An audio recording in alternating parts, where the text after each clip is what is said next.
Welcome to TDOS committee. This is an extra one in the programme, but I did ask for it because quite clearly this was to ensure that all of the work generated by this committee doesn't go over into the next cycle.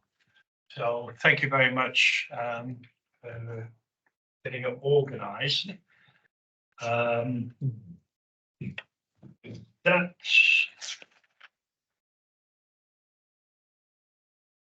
apologies for absence. Apologies have been received from Councillor Zafar Chowdhury, Councillor Emma Marshall, Councillor Sadat Mia, Councillor Ian Mellins, and Councillor Ian Ward. You heard that, Mayor? Yep. Oops, of course. There we go. Of course, that makes us inquired. So we're not able to ratify the last meeting's decisions, nor are we able to ratify this month's decisions, which is frustrating. And we have to deal with it, and I should be making a further recommendation on item 5. Tim?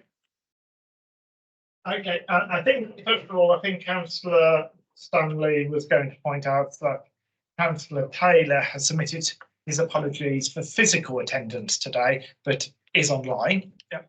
Okay, and the second is that given your comments at the last meeting, I did speak to members of my group, and 87.5% of them are in the room today, and 12.5% are online. Each member's 12.5%. Welcome everybody online. Welcome Robert. Hi, Anthony, and like you say, Alan Taylor. Thank you very much.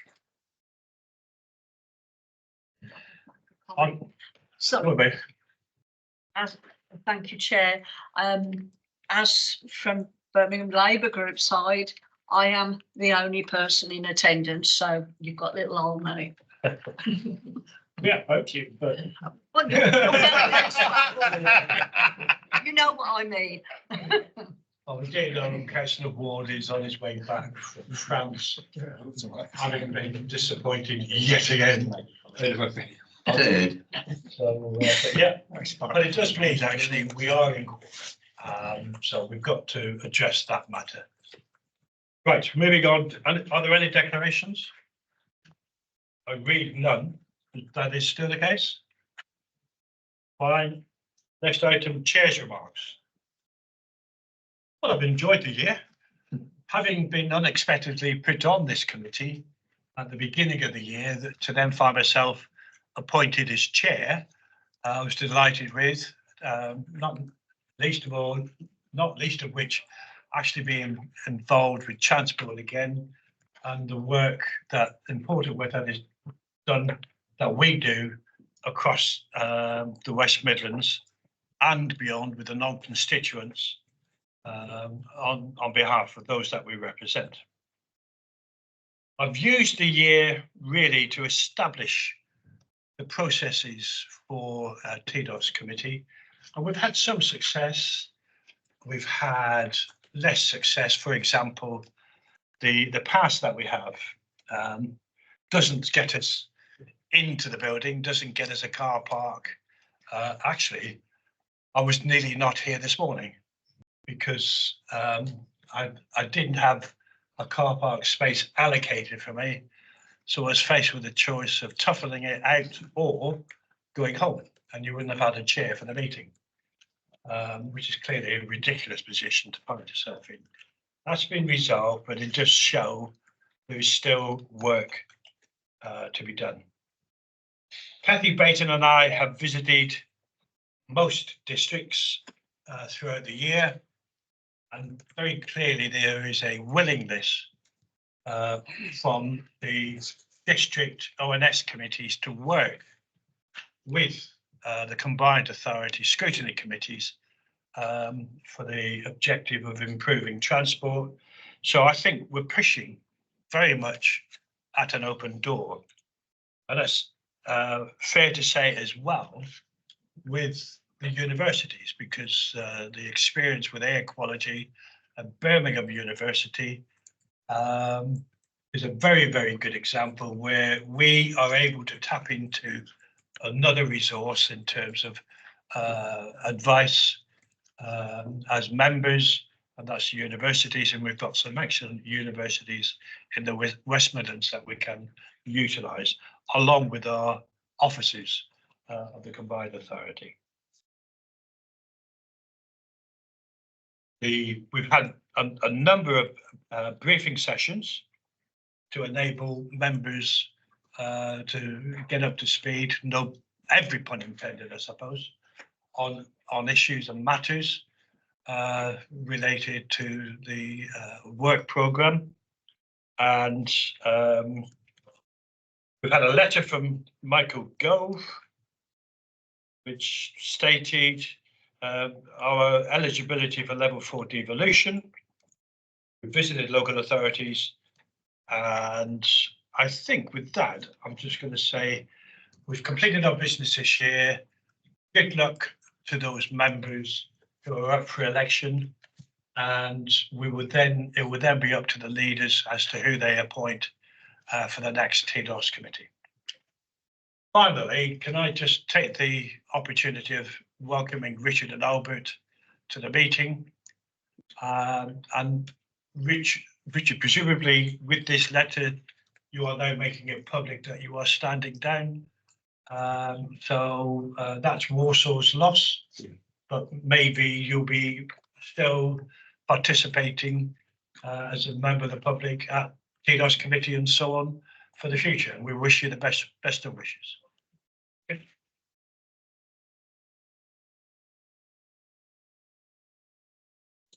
Okay, the next item are the minutes. They agreed. The matters arising. Oh, lots. Yeah. Right, David, Right. Robert, Tim, Martin. Could I just repair to one of the report? I'm just trying to find the page, Mr. Chairman, so just bear with me. Any idea what page? Page 3. Number 68. Thank you very much. Nice to have a secretary. You put your mic on. Sorry, yeah. It's just a typo. Yes, Briley Hill is a very important place and it has an E in its name. okay. Noted. Thank you. Robert, thank you. I'm tempted to also ask Tim for guidance as well, but I shan't. Yeah. Page 4, para 17, it picks up some of the comments I said around park and ride, but it doesn't reflect all at once. So I also highlighted around the need to build more park and ride stations that currently don't have it on the cost city line because of the overcapacity and existing ones, and also that at Longbridge Park and Ride we ought to be looking at removing the charges, because with the use being so low, it clearly isn't working in the current system. So that could be added in under my section. Okay. Yep. Tim. And this is a matter arising from the minutes, and I'll go into more detail perhaps later, but I was tasked in terms of bringing 3 issues to the subsequent MEG following the meeting. First of all was about the elephant and bear line that Councillor Tromans asked to be put on a MEG agenda, which was done, and we had a very thorough discussion on it. The second was about real-time information regarding railways, trains and metro. And the third was a follow-up on park and ride and the issues raised by members, including Councillor Alden. All 3 did actually happen at the MEG, and I'll report back further under item 9. Fine. Thank you, Chair. Thank you. Martin. A specific thing on RTI as to whether improving the integrity of the data would improve the profitability of many of the services and increase our opportunity of maintaining some of our services. And I received an unequivocal yes to that, but I'd like to see that in the minutes. Okay, we'll get that in the minutes as well. Anybody else? Thank you. Robert. Robert, you're mute.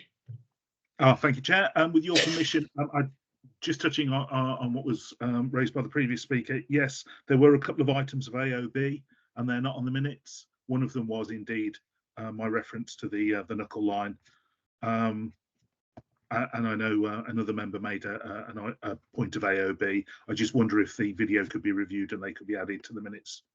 Okay, fine. Yeah, definitely. Thank you. No problem. Thank you, Chair. Tim?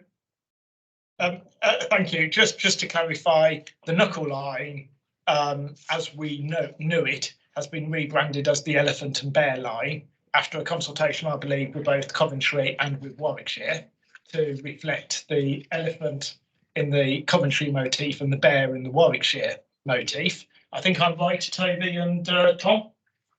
Yes. So if we're talking about knuckle and we're talking about the elephant and bear line, they are one and the same. One and the same. Okay. Indeed. What do you? Oh. Do we approve the minute? Agreed. Next item then is the task and finish scrutiny review, which I shall pick up. And you'll note that I take the opportunity of thanking members identified in paragraph 2.1 for their stamina.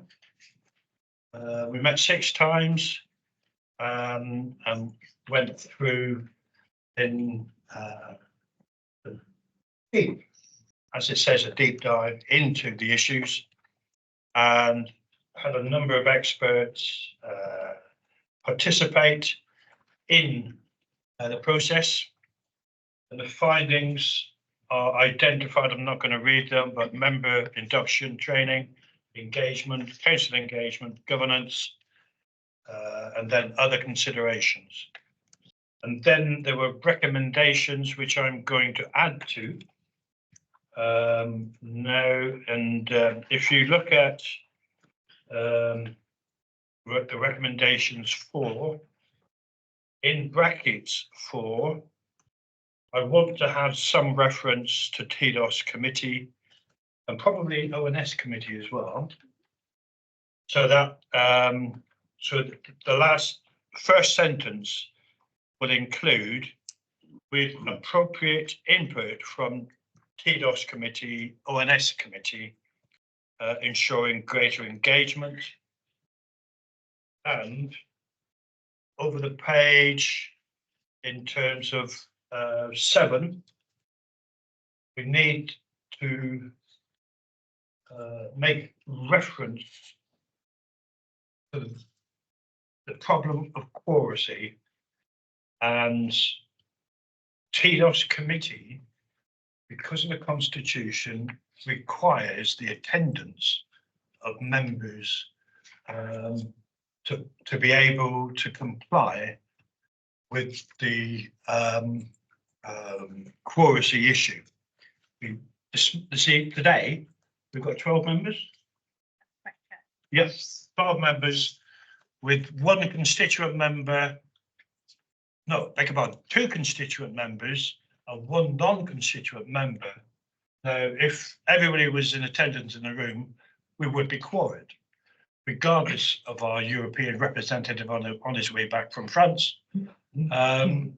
So it is important that we understand, and we will emphasise that with a letter to leaders, along with the expectation of members who are appointed in guidance in line with the scrutiny protocol. So those are the recommendations. I saw Robert's hand up first. Thank you. Just around that quality issue, and obviously we can't make a decision whether to change it or not. But I do think it's worth reflecting that quality rules for this committee ought to more closely reflect what they are for member councils, which is around 1/3 of the committee, rather than the level it is here, because that just makes logical sense, frankly. Absolutely. The question has been asked, and it is specific decision from government, because they don't want it reflected upon themselves. So that they then find themselves with members online rather than in attendance. And that's why the quorum is so high. I agree with you. A third would make more sense. However, we are stuck with this constitution and we have to make it work. And the only way to deal with that is for KIGOS committee itself to be a 3-line whip, and participation is required other than extenuating circumstance. Okay. Anybody else? Tim? Well, talking about people who attend in person, can I echo your earlier comments and pay tribute both to Richard and Albert, who do take the time out to attend in person and listen to us. And it's really refreshing to see. And I would like that noted. Yes. In terms of both their efforts. Absolutely. I second that. Yeah.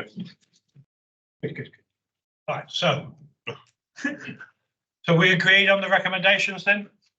We'll take those forward. Yep. Good. Item 6. Network North funding. Tom.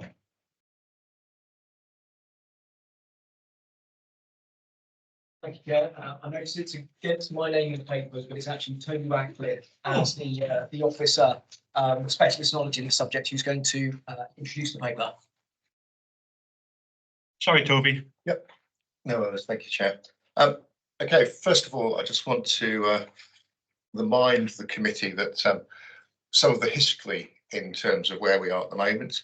We did have a report back on the 11th of December, where we provided an update on the cancellation of HS2 and the Network North announcement that included a commitment to fund Midlands Rail Hub in full, which is what I'm going to be talking mostly about in terms of further progress as part of this report. And also that the committee back last month on the 26th of February did have an update on more general Network North infrastructure funding as part of the devolution deal transport implementation plan report. And there are no further detailed updates since that report, other than the one that I'm about to talk to you about now in relation to Midlands Rail Hub. So where we are, on the 29th of February, the Secretary of State for Transport, as you may have seen, came to Birmingham to announce that there will be £123 million made available for further detailed design and development work on Midlands Rail Hub. And specifically, this funding will enable the detailed design work and full business case on all of the central Birmingham aspects of Midlands Rail Hub. So Snow Hill Platform 4, Moore Street new platforms, Bordsley Viaduct widening, both Bordsley chords, both towards the southwest and towards the East Midlands, as well as Kings Norton, a new platform there to enable the trains from the Camp Hill line to turn around and provide a service into Moore Street, and some further infrastructure enhancements to improve the capacity of the route south of Kings Norton out towards Bromsgrove, Droitwich and Worcester. So that is what this funding is for. That's been announced. It is to enable detailed development work to take place on those aspects.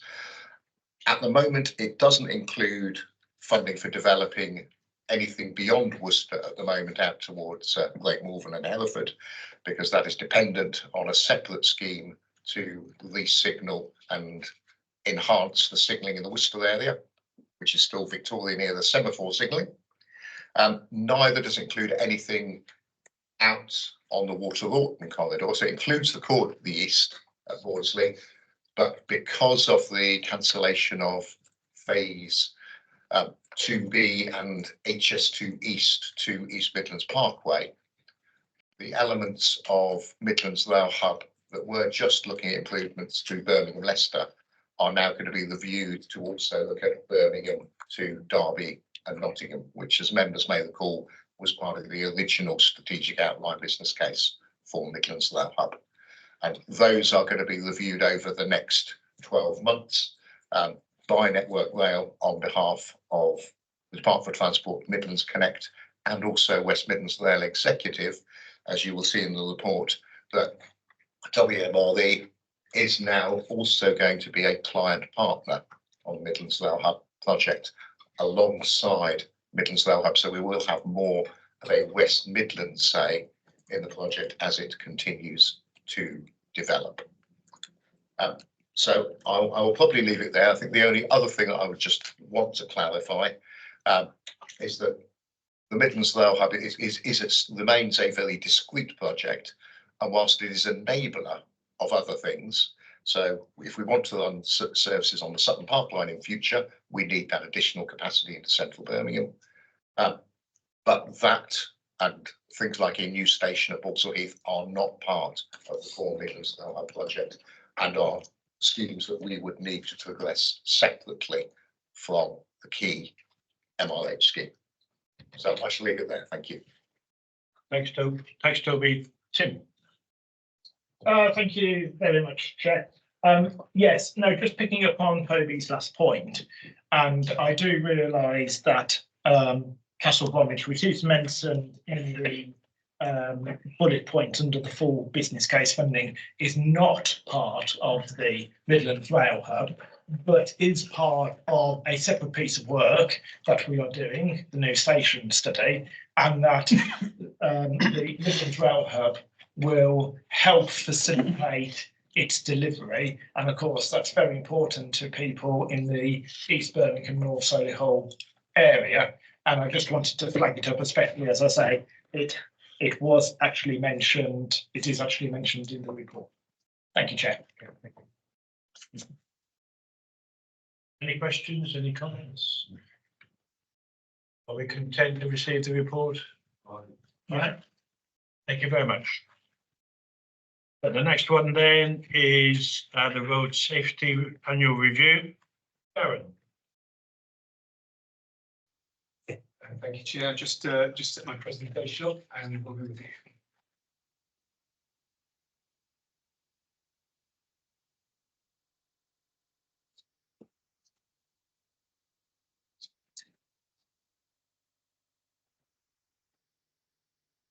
Just checking that everybody online as well as in the room can see that.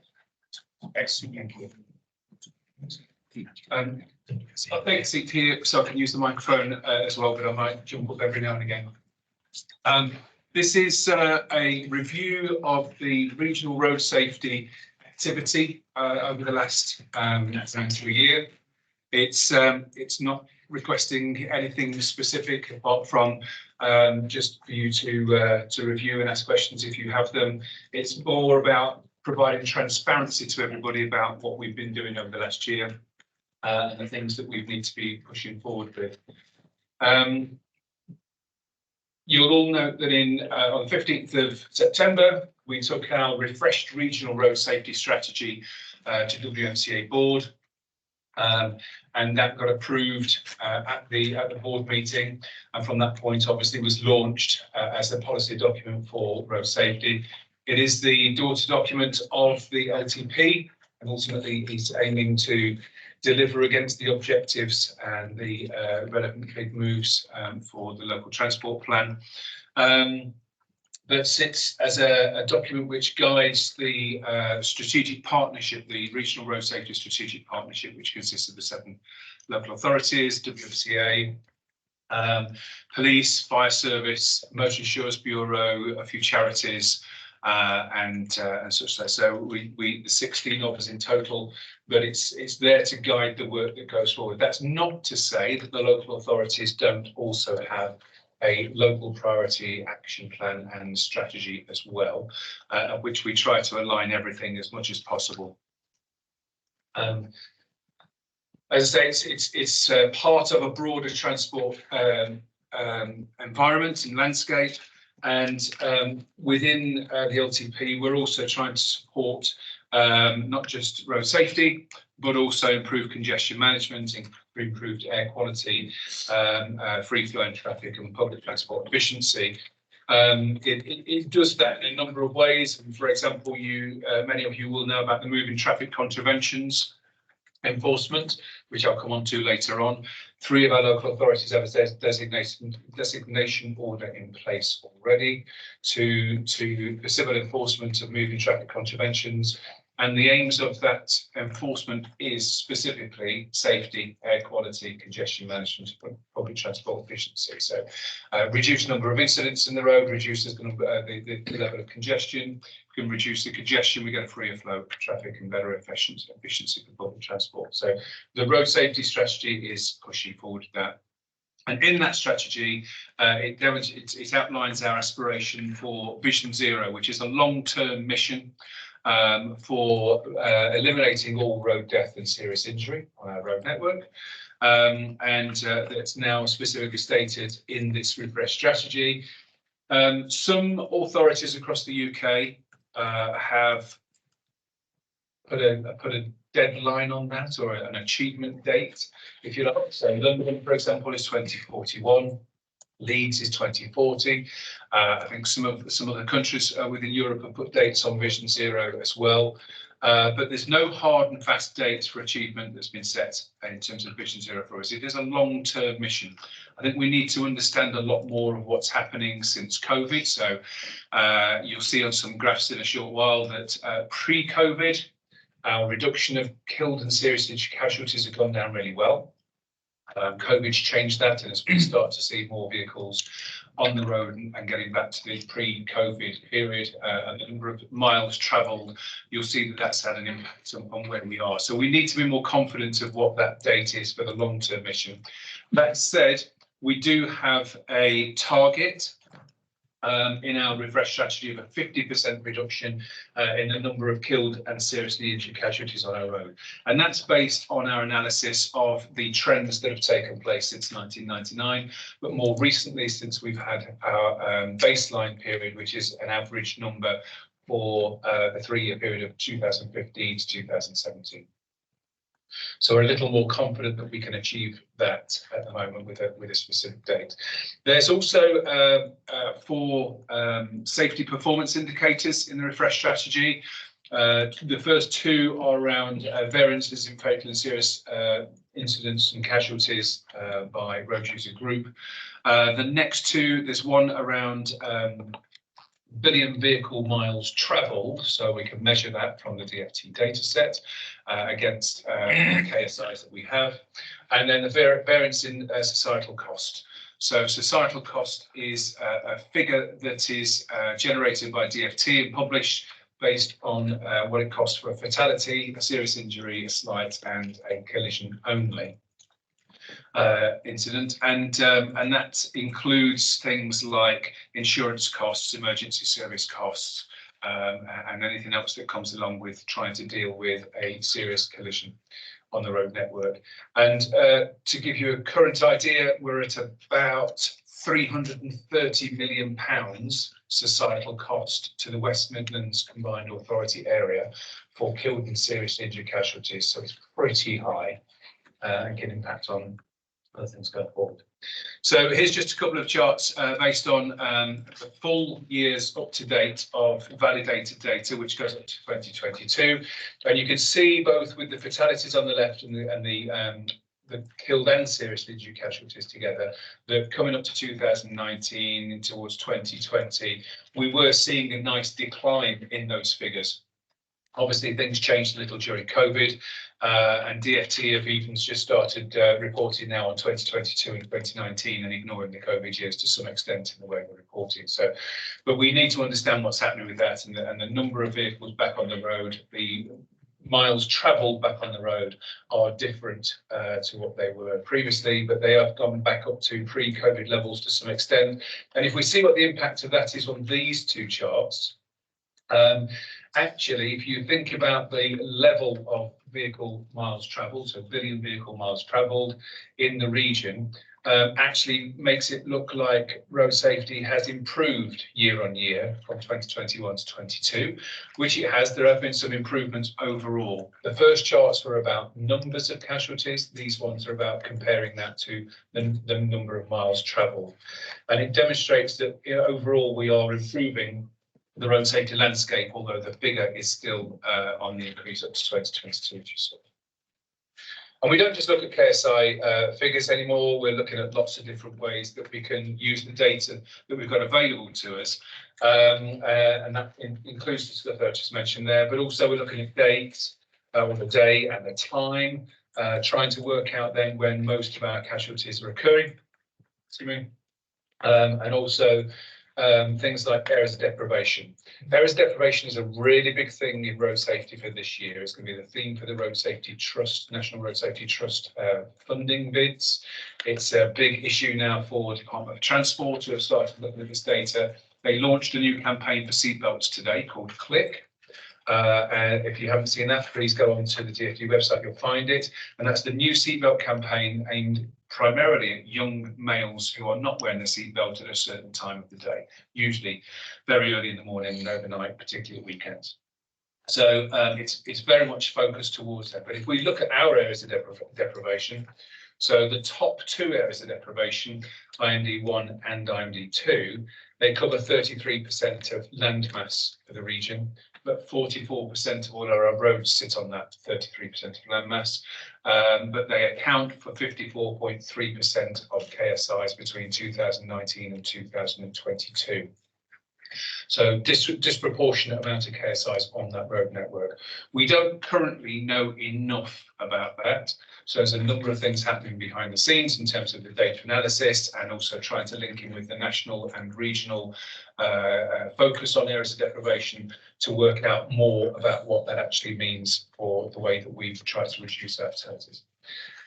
Moving on, there's a number of other studies that go off independent of the team directly, which is this one here, for example, which is a chart that shows the results of the passenger and road safety survey across the region. There's a few things on here which I won't bore you with the finer detail, but people would favour stricter enforcement of speed limits. Most people, they feel, drive too quickly. And people being inconsiderate on the roads is a big problem for our population who have responded to the survey. One that interests me as well, because it could become quite an interesting metric, is the sixth one down saying the statement of road safety in my area is good. And 55% of respondents to the survey said either somewhat agree, or strongly agree with that. So that's quite, for the first time we've seen that, and we hope that we'll see it again, possibly use that as a metric to see what the population feel about our roads. Only 25% of respondents actually thought that they didn't agree in some way with that statement. So at least we're on the positive of that one. The partnership have been working hard this year. We've had 4 what we call away days, where the partnership get together face to face and we start working out what our strategic options are going forward. That's where the strategy came from, the refresh strategy that we launched last year. Now we're working on the road safety action plan, and you will all know that we're out to consultation on the road safety action plan 24 to 2030 at the moment. So we'll wait to see what the results of that are, but that's generated by the work of the partnership, led by the combined authority. But also I've put a couple of other things at the bottom there. So for example, better streets of Birmingham have been very prominent in local media recently, and they're pushing forward for safer streets, and we're working with Matt and his team on that. The picture in the middle is still from the video that was published by Green Lane Mosque, who have recognised that they've got a road safety problem within their community and certain issues. And they've created their own videos. We're now working with them on what else we can do to support that and promote that a little bit more. Road Peace is also a charity that we try to get involved in. They really do. They do provide us with an opportunity to say that we can do more in the post-crash care part of the SAFE system, and trying to figure out what we can be doing for that. Moving on to enforcement, because enforcement is usually a pretty big topic. Drinks yours, Mary. Make mine a double. Mary, just look on the bright side of life. Like that when I've come in. So I'm going to cover two bits of enforcement for you. One is the movement traffic contraventions. So Birmingham, Coventry and Walsall in tranche 2 of the applications submitted their bids, which was left back in July.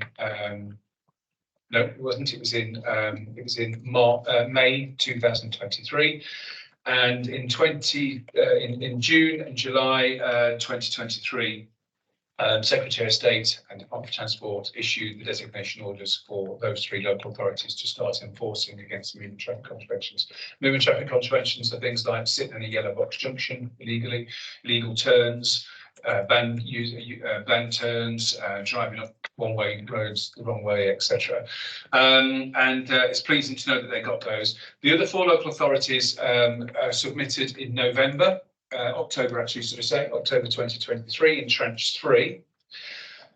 We expected them to receive their designation orders this month. Unfortunately, all of them have now been written to by government, who have told them that they're holding back on the designation orders until either the end of this year or the beginning of next year.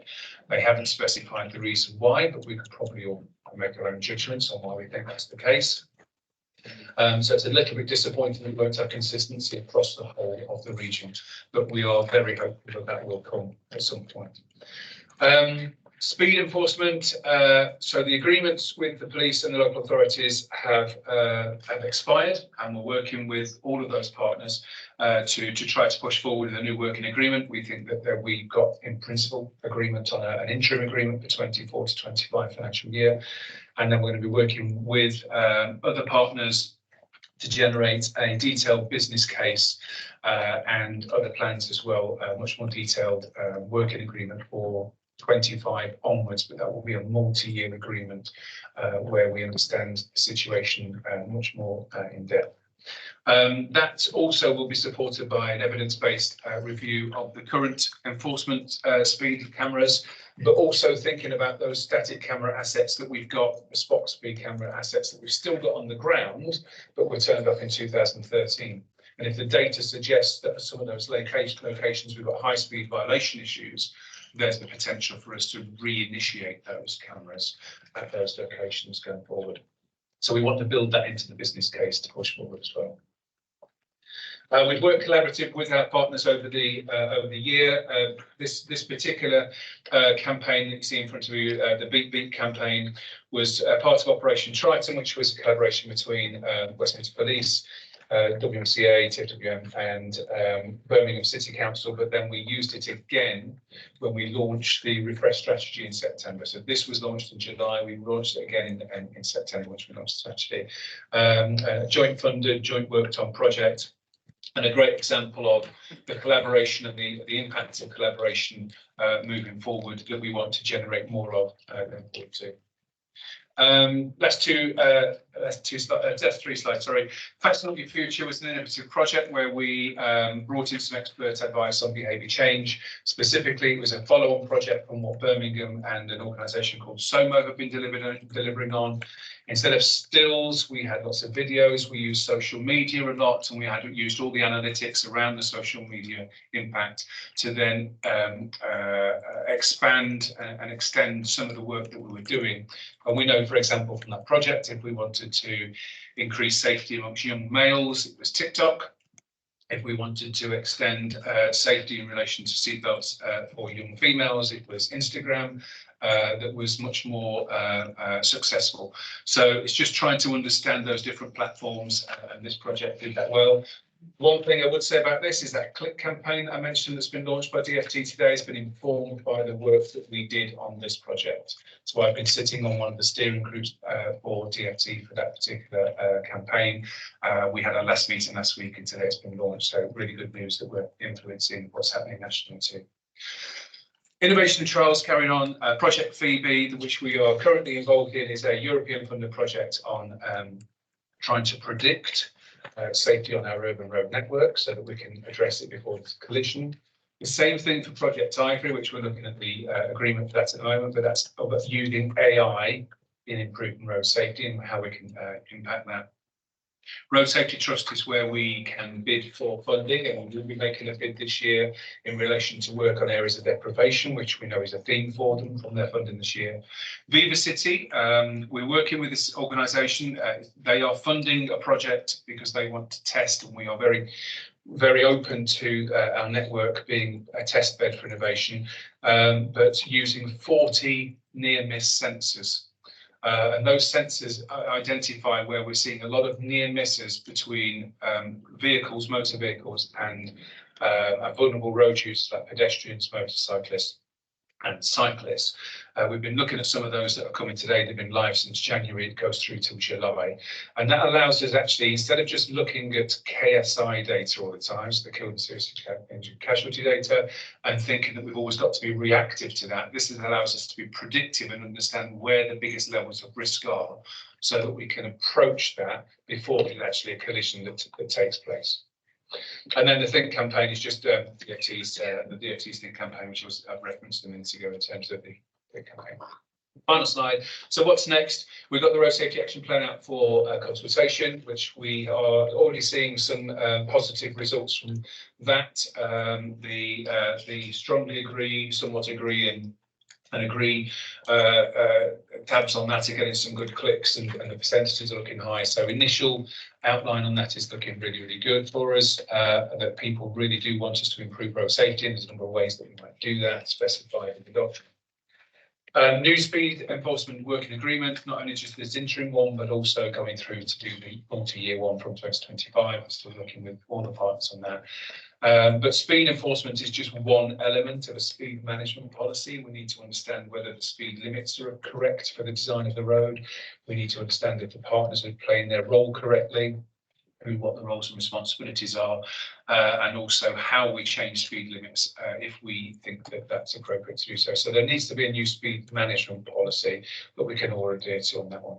Community champions is something that we realised, the more we get involved with our community groups, the more we realise that they need to be involved, because they have direct access to our biggest stakeholder being road users. Okay. If we want to influence them, we've got to get involved with those community groups. So we're setting up a community champions forum. It isn't something where they're going to come along and say, we want you to do this and go off and get it done, and there's a big budget for it. It's a case of understanding what their needs are, how we can work together, understanding what it is that's really affecting their communities, and then therefore work with the partners to figure what we can do from that point. Funding and investment, Road Safety Trust will be going through for some applications for that. We also get investment from these private organisations like Viva City on the near-miss projects and stuff like that. We want to keep that ongoing and understand how we're going to get greater seatbelt compliance, of which among certain communities is 6 times, non-compliance is 6 times higher than the national average. So there's lots of work to do on that one. So and the last thing there is a picture of the Metropole Hilton Hotel in the NEC, where we are part sponsoring the National Road Safety Conference for Road Safety Great Britain this year. We're talking about 400 technical experts and presenters and exhibitors that come to that event, and we'll be hosting them in Birmingham from the 6th and 7th of November. If all goes well, that's where I hope that we'll be launching the new Road Safety Action Plan, but we'll see how things go. Thank you. Thank you very much. Questions, and I see I'm going to go online. Robert. Thank you, Chair. Really interesting presentation. I particularly picked up on Project Phoebe and Ivory, and I'd be interested to understand when they're likely to produce some results, when we're going to get some information that might help inform enforcement. What's the kind of time frame for that? Project Ivory is a 7-year project. And we're just trying to work out if we're happy to sign the agreement on that one. It's sitting with legal at the moment, but there will be some. When I say it's a 7-year project, there'll be some early wins on that one to understand what AI we've got in place at the moment and how we might introduce some more to try to figure out really quickly what issues where we've got lots of high level risk exposure. If we look at the Viva City one for the 40 sensors at the moment. I could click on today and understand so much more just today, even though it's a 6-month project. We've done that to start with. Project Phoebe is already underway, and that's a 3-year project, and we hope to get more substantial results from that by some point in summer 2025. Okay, Thank you, Chair. thank you. Tim? Thank you, Chair. One general comment, one detailed comment. The general comment is, I understand in terms of the cross-city bus route, package 6W, otherwise known as Soho Road, that's gone through the cross-city bus team, but in the light of recent RTCs along the Soho Road, which I think are well documented in the media, we were looking at what we can do in terms of the road safety as part of not just that cross-city bus route, but where we're doing all the cross-city bus routes. And if you're able to give some update on that, I'd be very grateful. And the second, in terms of moving traffic violations, you only have to look at Livery Street, adjacent to Snow Hill, go up there and see all the traffic, instead of, as they're supposed to do, turn left towards Snow Hill Station, try and turn right and go along Colmore Road, even though we put a great big concrete barrier reservation in the middle to stop those turning movements. And I would suggest, if we're going to roll out more traffic moving enforcement, that is the key location to do so. Thank you, Chair. Thank you. So on Cross City, we've been providing feedback on the consultations that have come through there, and you're right. Obviously, it's very high profile when we get an incident like we did do recently in February. So things are difficult there. We are planning to go out on site and discuss with the designers, and Adam Cantor from the Mayor's Office and I will be on that site visit. So we're going to have a look at what it is that we can do from there. But we'll continue to just look at the consultations as they come through, the documents and the scheme designs, and try to figure out what it is that we can do as to merge all of the different policies together to make it safer.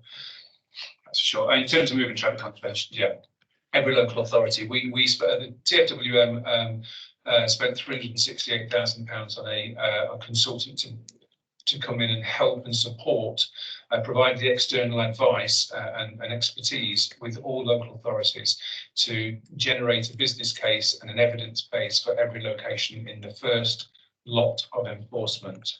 If you look at some of those locations now, there'll be expanding of those. If we look at the first local authority actually in the UK that delivered against that, which was Derby, they had 4 locations to enforce with, start with, and within 2 months of enforcing against those, realised they got problems elsewhere and went straight out with 6 school schemes.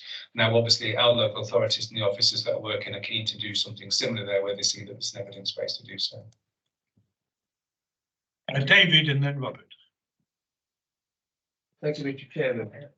As this part of my MEG, I would like personally to thank Darren and his team for all the splendid work they've done on this report, and also throughout the last 12 months that I've been dealing with them. There's a couple of items that I've been to Darren's attention, perhaps we should be looking at more closely.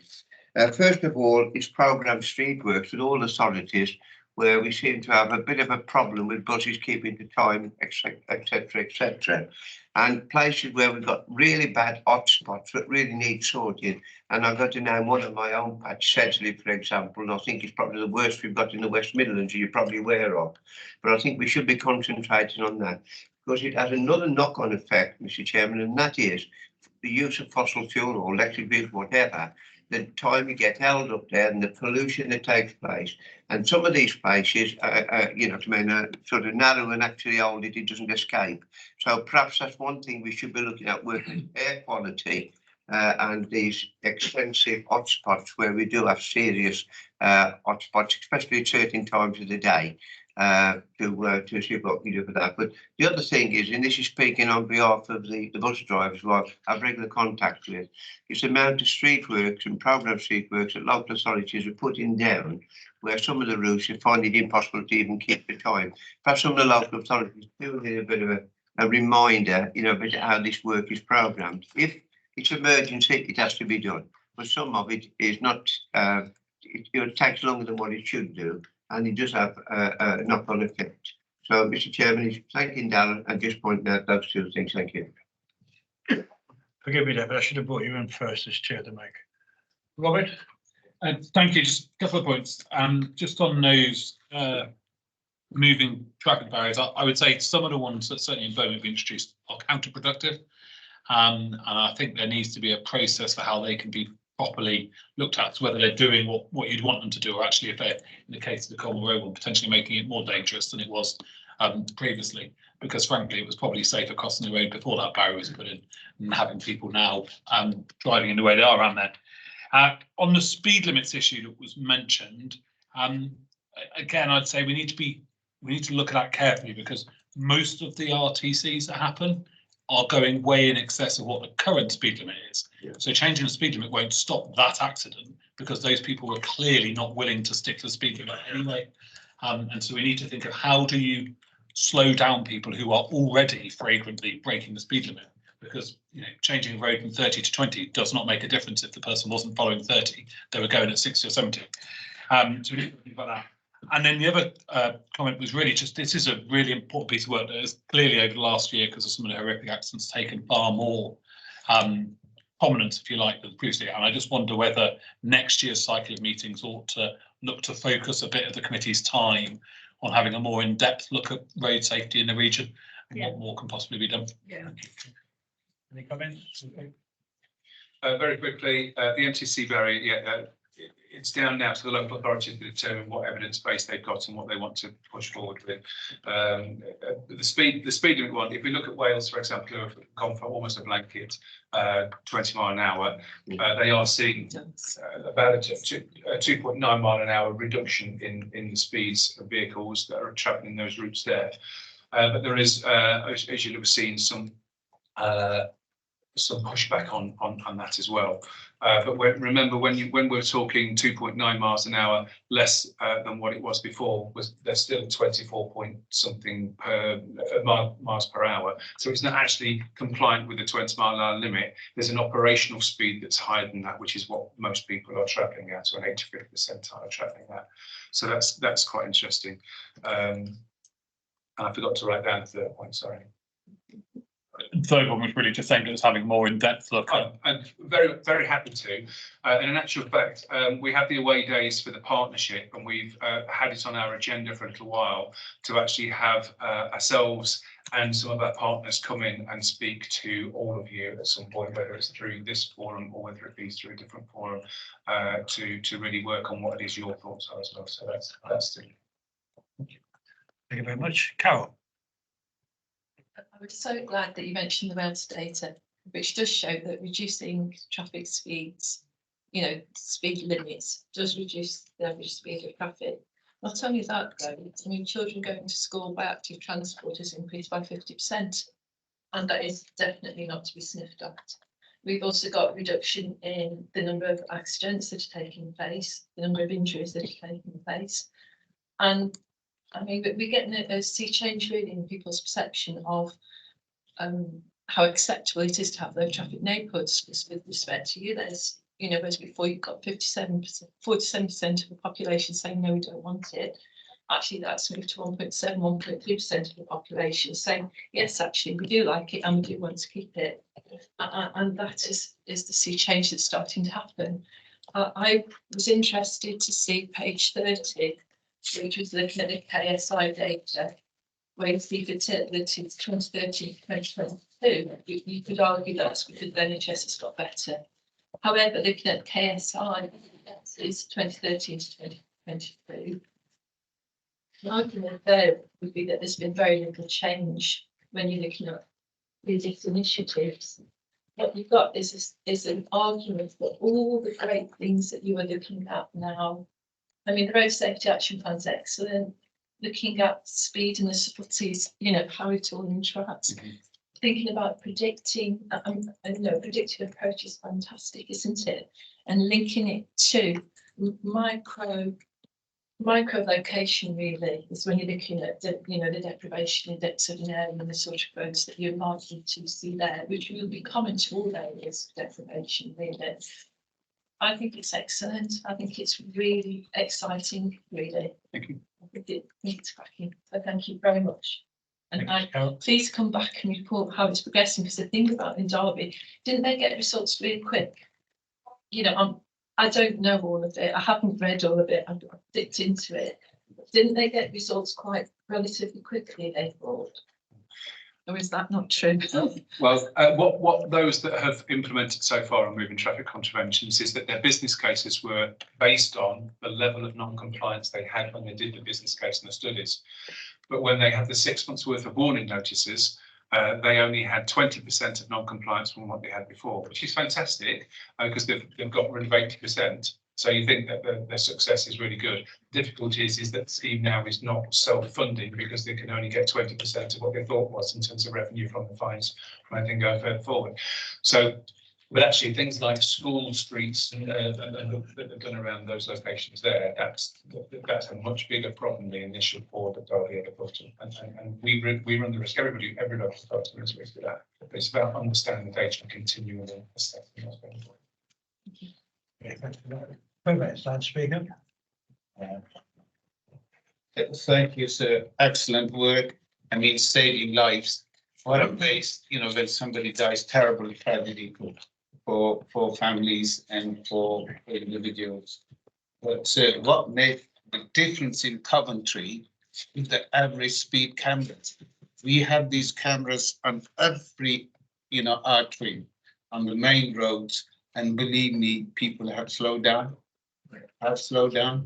And I would recommend, if we have the money, we should do that throughout our West Midlands. Because we had a terrible tragedy on Longfellow Road. Two children were killed and murdered.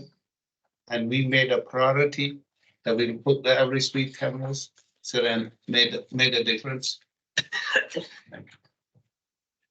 Yeah, just I know there's a lot of support in Coventry for expanding.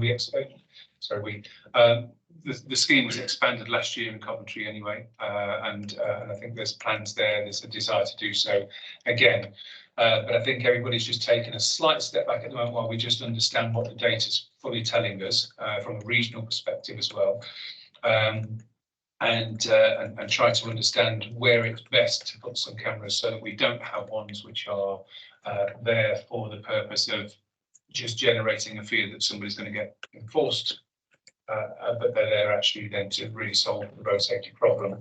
And we're currently assessing the effectiveness of every single location that we've got, and that will get fed into that business case that I mentioned as well. I'm not sure whether the police is enforcing that or issuing the tickets, but just the deterrence itself, some of us, you know, go out and watch, and the behavior has changed, you know, especially on London Road, Anstey Road, Oseley Old Road. I can't speak to the police. I can't speak to the police really, but the police are committing to much more enforcement coming forward, and we're working with them as a partnership to make that happen. And quickly, but we need to make it clear to people out there, we don't keep the fines. It goes to, I think, central government. So.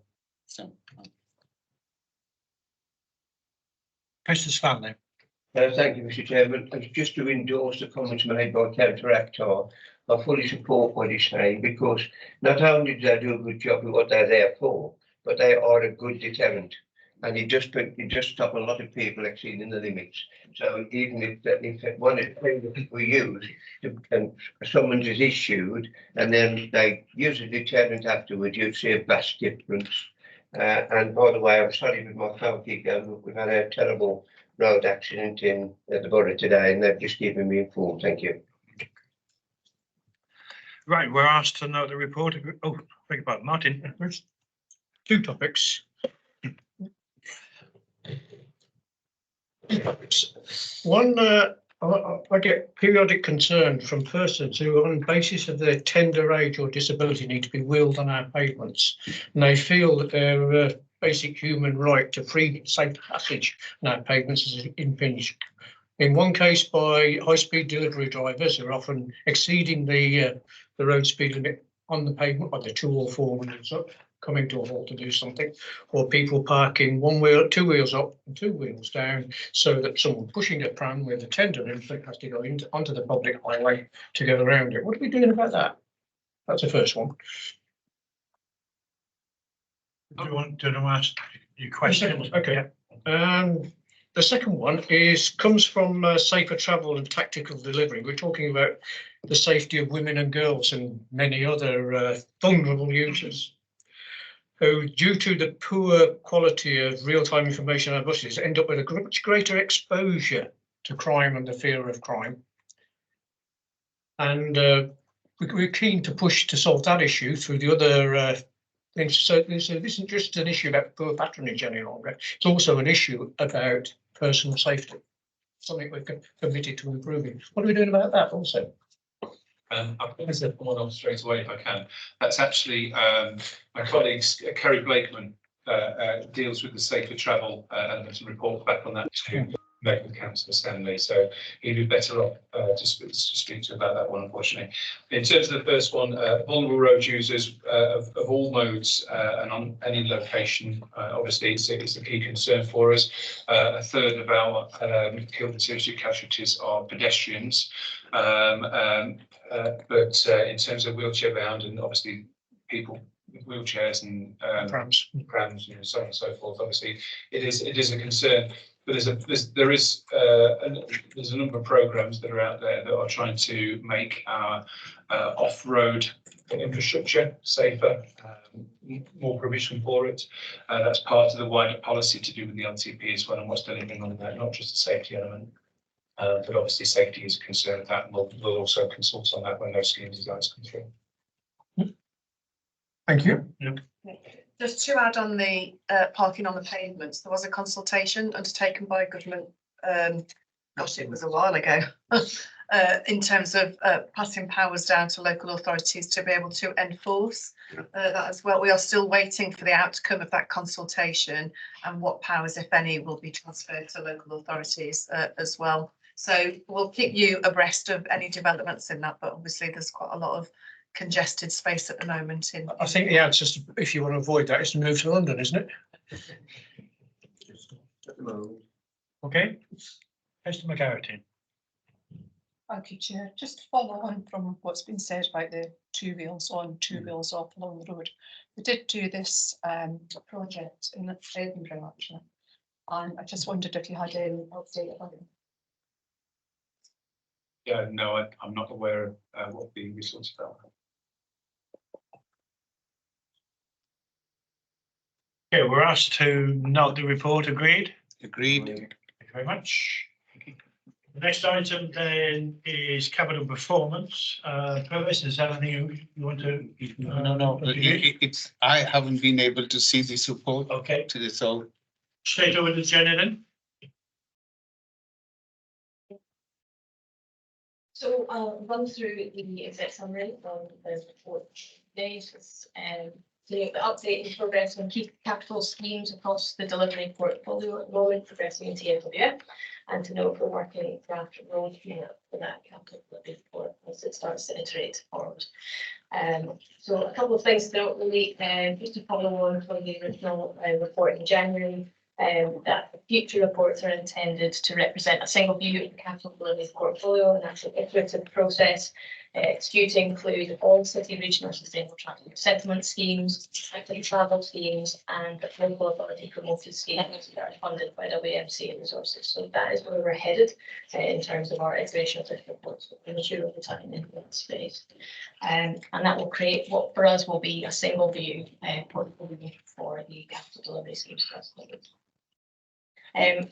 So that will be coming forward. This report includes two appendices. The first one is a view of the projects across sustainable transport, metro and rail, and just provides you with a high-level summary of the updates since the last report in January. There's a lot going on across all schemes at the moment.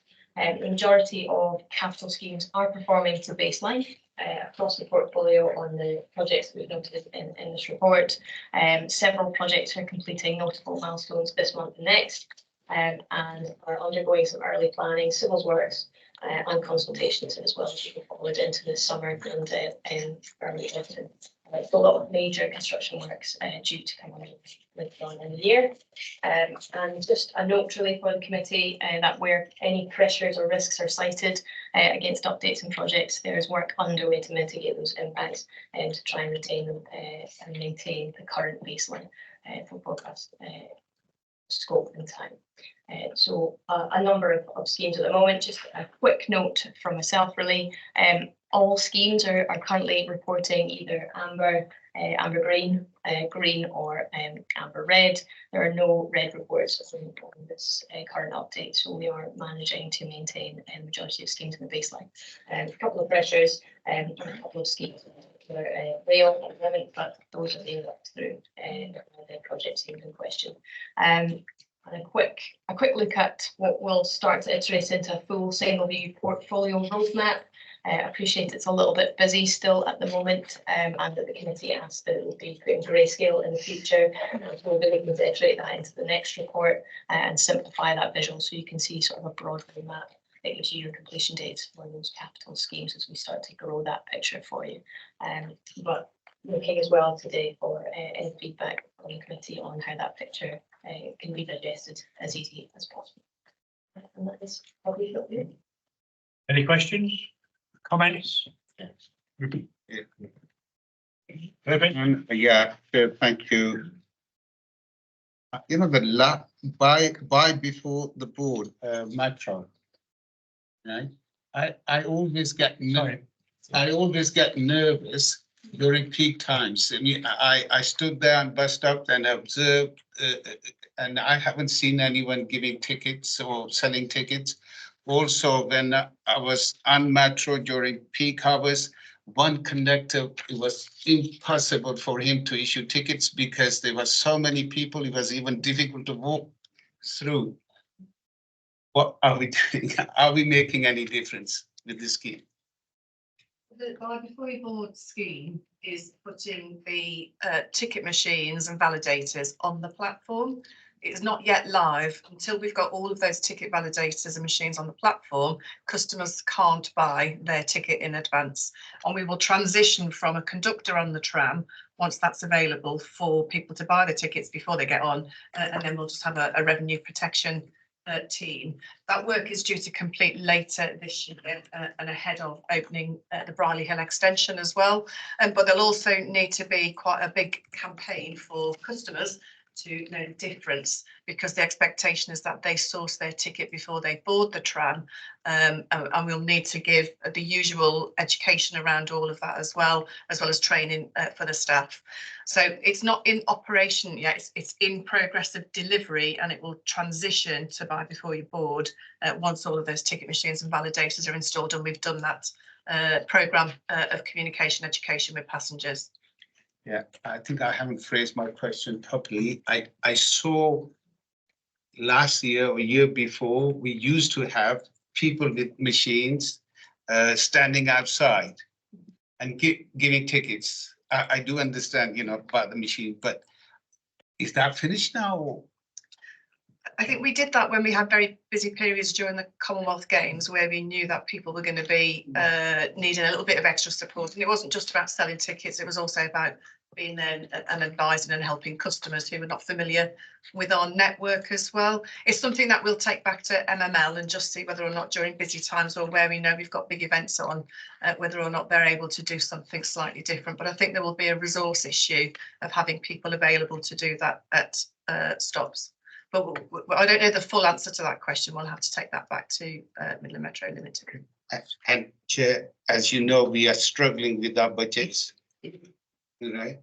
Especially transport, and we are making loss. We are subsidizing Metro, and I think we need to plug these leaks. You know, these people having free. I mean, I wouldn't blame the customers, but if we can't reach them and issue the tickets, someone will wait, but they won't wait, will they? No. They will just jump up. And that's the purpose of the Buy Before You Board project, is to deal with that. But it's what happens in the interim, I think, that you're interested in as well, before that goes live. Martin. Just briefly following on from Councillor Akhtar, this is my railway ticket machine. Is this kind of functionality available on the tram? Yes. Good. Yep. Sharon? Page 48, we've got 3 red ragged rail projects. And then I can't follow what's going on. Can you impact that for me, please? Yeah, that's on the visual and the amber red status for the project. And yes, we are at the moment working through looking at some risks on rail, which are showing pressure against the forecasted baseline. So that's why it's showing as amber red. We are doing a little bit of finessing in fairness to format, so that will be more consistent next time around in terms of the visual, and hopefully easier to digest. But in terms of unpacking it, it's the current forecast is under pressure in that particular project, so it is flagging as a red as a result. Thank you. Chair, if it's okay with you, can you ask then, will we get the detail of the whys and the wherefores? So we understand the scale of the difficulties being faced. Yep, we can certainly bring that back to committee. The project team at the moment are working through those mitigations, so it would be beneficial to complete that work and before coming back to committee with an update, we can do that. Presumably, yeah, on this particular question, you're liaising with the appropriate Meg on these matters, which is it Councillor Akhtar? Yeah. Yes. Yes. That's fine. That's fine. David. Thanks, Mr. Chairman. There's just one thing that's just cropped up.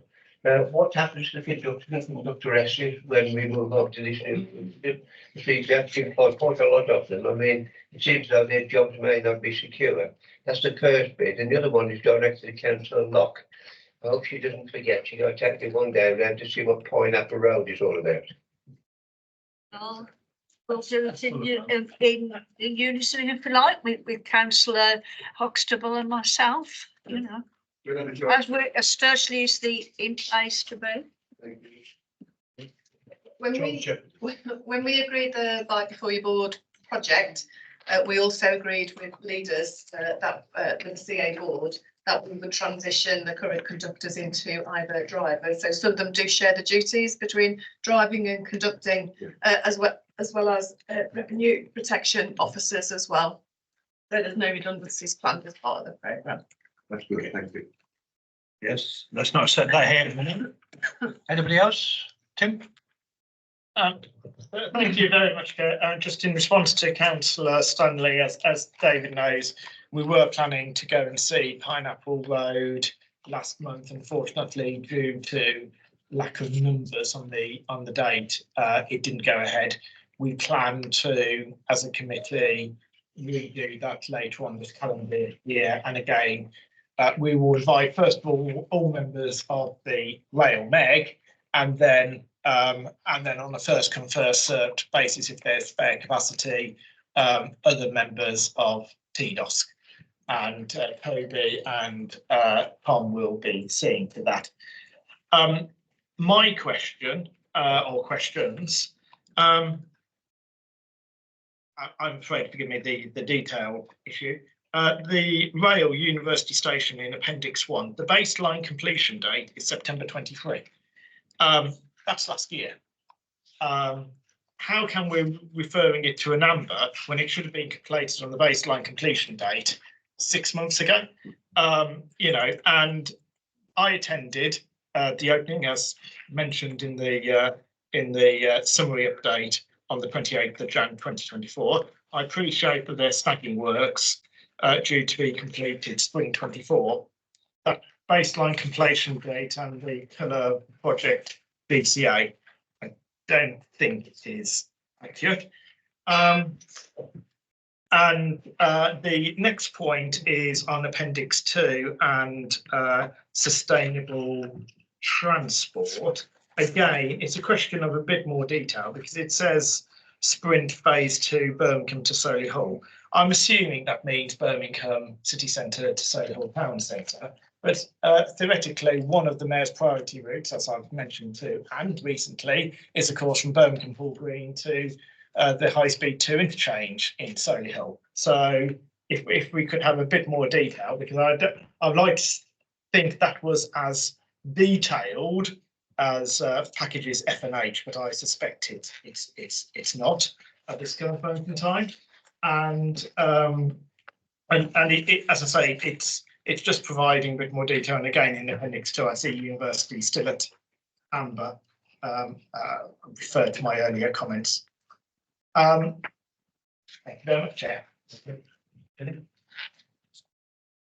Just on, but just on the university, I appreciate that. I suppose you could have optimistically ranked it as green because the major construction works are complete. The station is open and serving the public. So of course, the majority of that is very good news. But we are, I suppose, everyone's in caution a little bit around the status there, because there are still some remaining snagging works to do. So that is just project closure. Those are minor works, a minor sort of contract completion work for the project that will see it out. But in terms of it being a risk, it's not one of the project has completed. And want to hand over to Anne there. Robert. Do you want me to just come in on? Oh, sorry. Good. Yeah. So the project completion is construction, actually for us, it closes when we've done all the final accounts with the contractors as well. So that's way after things have opened, and we deal with all the sort of snagging and defect liability periods, etc. as part of that as well. The September 23rd date, which I think was your main point, I'll need to check that with Jenny, but you're right, that's not accurate. And then on the Hall Green route on Sprint, I think I did reply to you. You did? It is not yet funded in terms of development or delivery scope as well. These projects here are only those that are in flight and in delivery that we're reporting on. That's fine. Sorry, if I can come back to it, that's fine. But then the report needs to more accurately reflect that it's which bit of Birmingham to which bit of Solihull, because Birmingham to Solihull is too general. Yeah, and I think Jenny and I have had this conversation to try and fit a plan on a page is quite difficult in terms of brevity. So we will be looking at that and take your feedback on those as well, from yourself and everybody else, in terms of how easy or difficult this is to read. There might be a plan on 2 pages. Forgive me, Robert.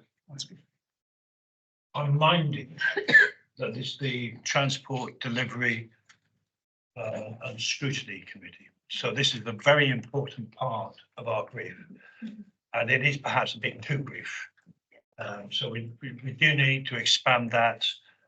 It goes through the MEG, and then it comes to committee, right? So that we've got assurance that 5 of our members have scrutinised this on our behalf, and is coming here for more or less dotting I's and crossing T's. Okay, Robert. Thank you. I was going to raise a similar point to Tim, and not to labour the point, but on the university station one, for example, yes, it's open to public now, but it opened in January when the deadline said September 23. And in fact, it was originally meant to be opened for the Commonwealth Games in 2022. So I would agree with Councillor Huxtable that it is optimistic to say that that's an amber when we consider the project as a whole.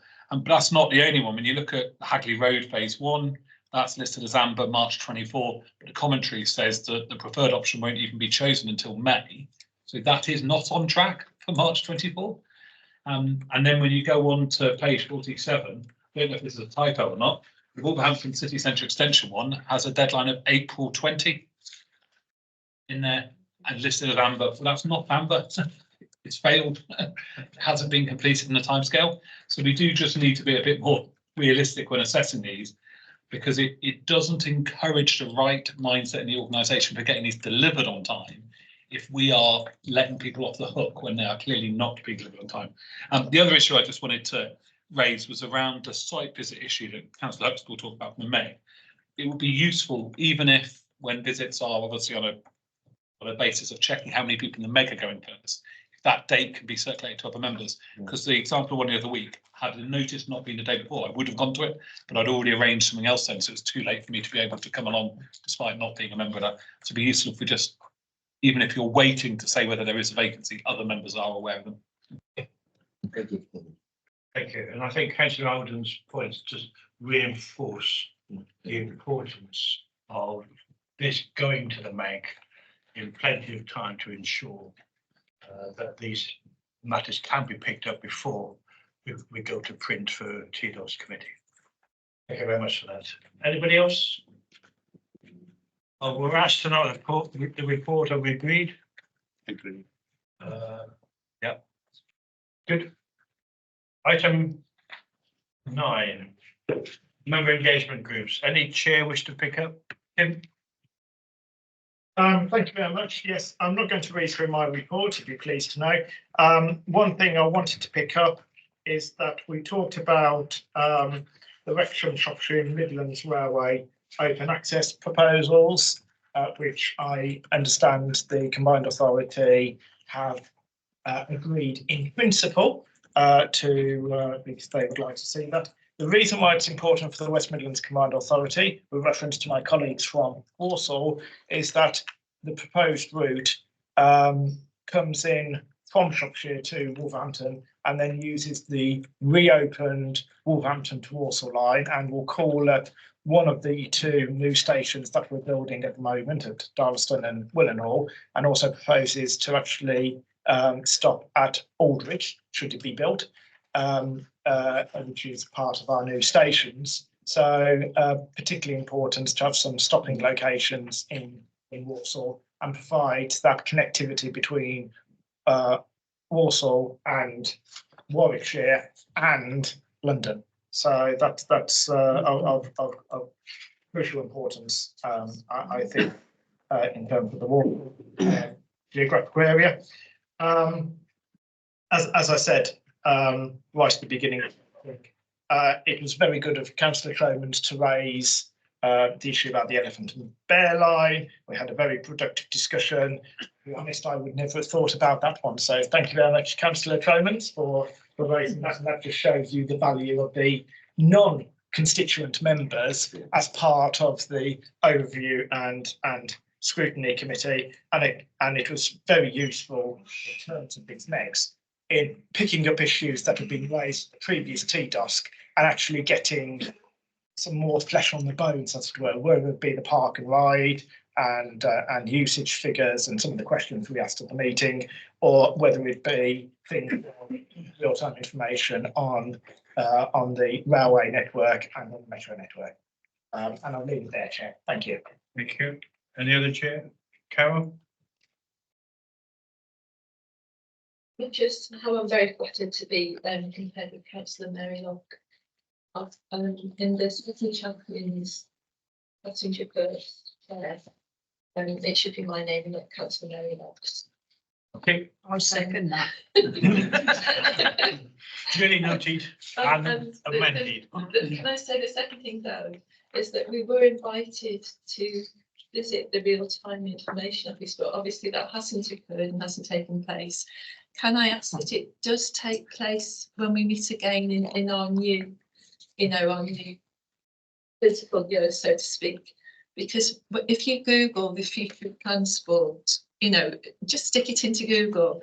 It's fascinating, really, and the future is digital in so many ways. So please, can we see it next year? The answer is yes, we will build it in to the programme to ensure that happens. And I am minded in terms of the visits we organise and such that we fail to get them going because of the lack of attendance. So we'll have a look at that to ensure that the chairs and megs can have a slot, maybe of a Monday. Tim. Thank you very much, Joe. Just to clarify, the reason the Meg visit to Curzon Street didn't go ahead was not member availability, but there was sickness by High Speed 2 actually on the day, which is when it was cancelled immediately the day before. But I believe at least 3 members had indicated they were going to come along, plus Albert. Plus officers. So the Curzon Street visit was not due to the lack of member availability. I'm reassured. Purvis? Thank you, Chair. I don't know how to raise this, Chair, but we have Midland Metro Alliance, and I think West Midland Metro and they are obviously run by in-house, and we don't have any political representation on these organizations. Okay. From TDUS. At least we can work something that a chair of TDUS can attend the meeting and hold or ask questions, relevant questions, because not only we had, the vehicle, the body were obviously, and then there was cracks in body, and we had to stop the whole thing, and we lost a lot of money, and we losing money. And therefore, I think we need to consider that. That's one point. And regarding elephant and bear, once again, there is no reliability, Chair. And I am member director of his West Midland Rail Executive Board, and every opportunity I raise this. And they not only, we obviously it's prerequisite to run the train, so we need drivers and we need staff. And then also they need to advertise. They need to market this. That especially on mass media or on radios or free discount, cup of coffee or tea or something, we need to get this going. It's going on for a very long time, and we spent a lot of money on Rico Arena and other places for the train station. And it's an hourly service. Points well made. There should be, let's understand the appropriate representation on the committees you've identified. And driver shortages has been an eternal problem as long as I can remember. The issue is that drivers move on from where they are trained for better remuneration. So it's evidence. So we'll try and sort that. Councillor Bowman's and Councillor Solhammer as well. Councillor Choi. Thank you, Chair. I'd just like to pick up on your point there and the previous councillor's points about the drivers and the numbers of drivers. It does seem from the conversations I have at my local rail users group that they just, once they've hit enough drivers on paper, there's no extra in there. There's no resilience for people being off sick or other issues or moving on or vacancies. And so that constantly undermines their rotas because there just isn't the capacity that's been built in. They filled the number of drivers minimum, but that's it. There's nothing on top. And perhaps we should be urging them to have more resilient plans. Thank you. Yeah, quite well made and understood. But it's up to the organisations concerned to do that work and actually train drivers. Anybody else? Please. Thank you, Chair. Councillor Huxtable has answered my questions on the link to Walsall rail. I have one question regarding is any plan for the metro connectivity to Walsall in the future? Can I thank Councillor Singh Sohail for that question? What I'm more than happy to do is that should I be chairing the Rail, Metro and Sprint next municipal year, I will ensure that is raised as an item agenda on the Rail Meg. If officers could make a note and contact Tom and Toby so that they can ensure that that is actually put on the agenda and discussed. Thank you, Chair. Sorry, I missed that part, Tim. You'll do that? I will do that if I'm chairing the Meg. Yeah, absolutely. I just ask officers to make sure that the lead officer on the Meg is aware that I've made that commitment. Good. Thank you. Anybody else? We're asked to note the report. Have we agreed? Yes. Thank you very much. Item 10, the work programme. Lindsay? Yes, so the work programme is for noting, subject to the inclusion of Councillor Alden's point that he made earlier with regards to the committee members having a further in-depth look at road safety within the region. Within your pack, you'll notice you've also got the forward plan for CA board, and as usual, happy for members to come forward if they think there's an area that the committee should be looking at next year.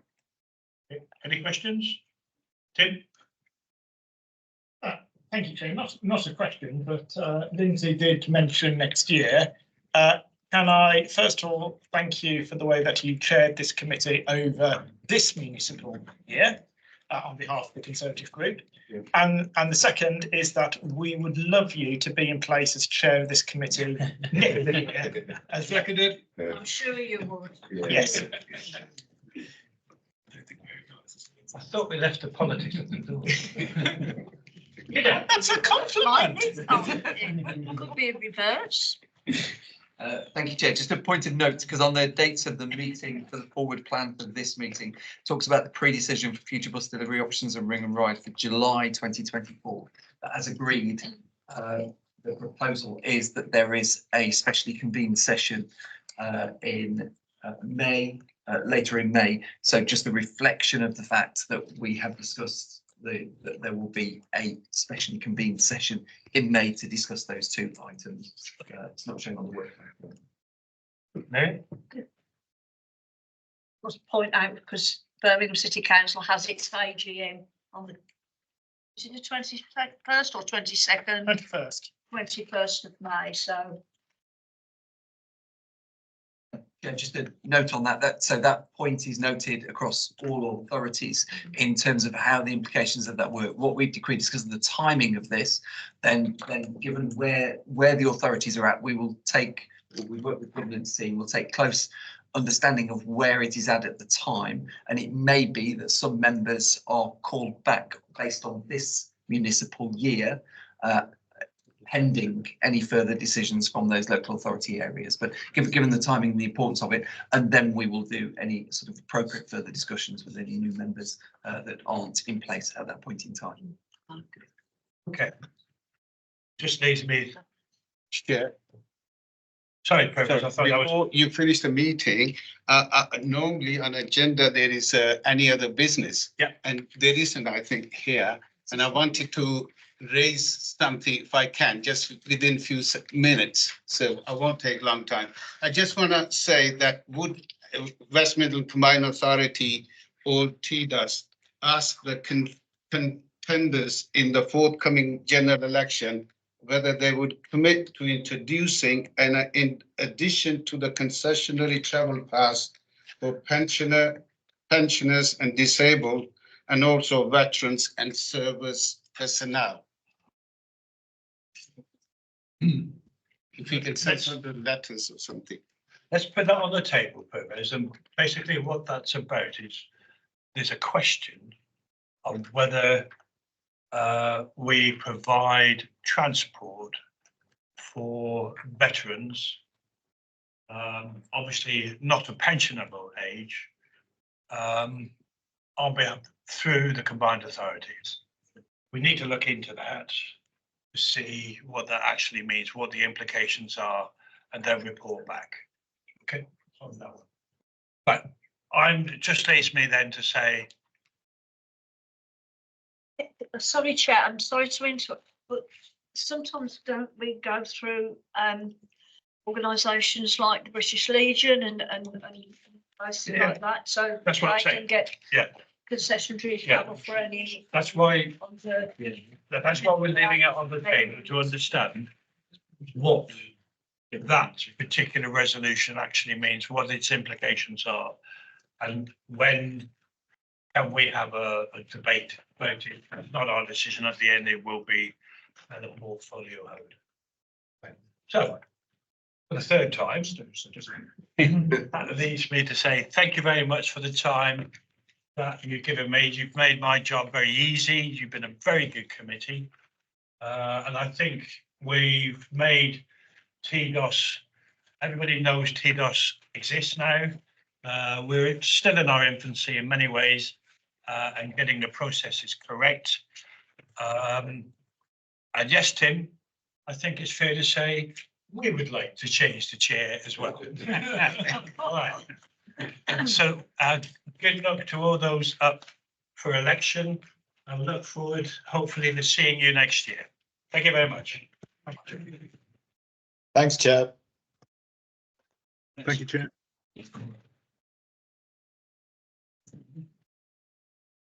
Dad?